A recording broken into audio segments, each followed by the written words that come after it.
My name is Luqman Idris, and this is my presentation on continual professional development.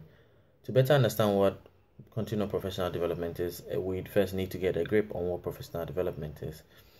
Within every organization, specialized courses or training is given out to members of staff to better equip them on what their job requires of them and skills to better do what they are supposed to do. And this is what professional development is about. An example will be a teacher having to take a course in early childhood to better understand the developmental stages that they are in child growth, reading extensively on what is to be taught or what is to be given a child at which stage within the teaching experience or the teaching area.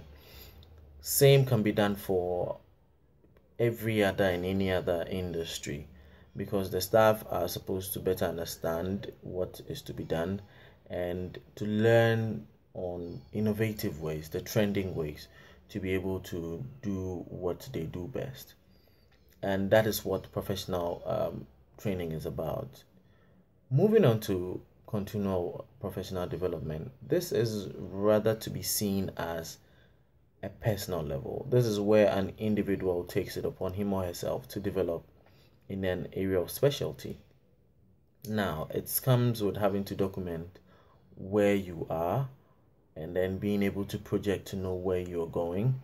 And then between that gap, be able to tease out and know what to read, what to do, who to talk to, which expert to understudy, who to consult, to be able to arm yourself with that skill set, to arm yourself with that professional knowledge, to arm yourself with that exposure or the experience to be able to enhance on your output. And that is what continual professional development is about. You should be able to document that. An example will be a graduate who has been employed into an organization. What this graduate has to do in order to achieve continual development is that he would have to write out what his knowledge base is at entry level, at baseline, and that will be the baseline measure. What do you know from school? How can you use that to do what is expected of you within the organization? After a period, say 3 months, 6 months, or whatever is agreed on for the individual or convenient, this document is referred to, okay, to lead a reflection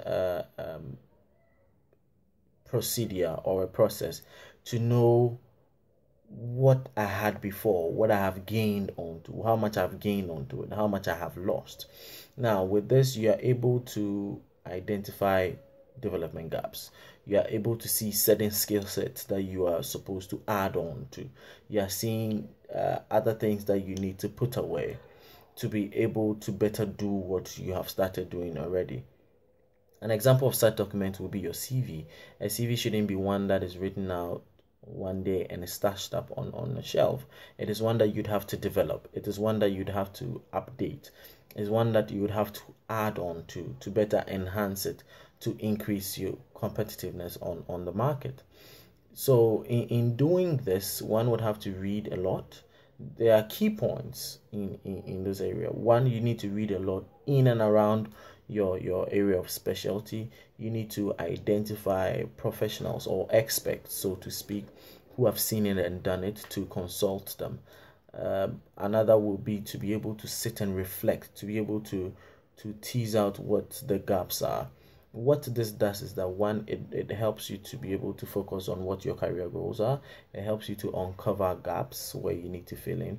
You need it helps you to be able to strategize yourself as to what is expected of you and what is supposed to be done. The importance of continual professional development can't be any less emphasized. It is very important. It is something that everyone should take on. It is something that even institutions should be able to foster its members to be able to engage in, and it goes a long way to help with their job output, and that will help a lot. Thank you so much for watching.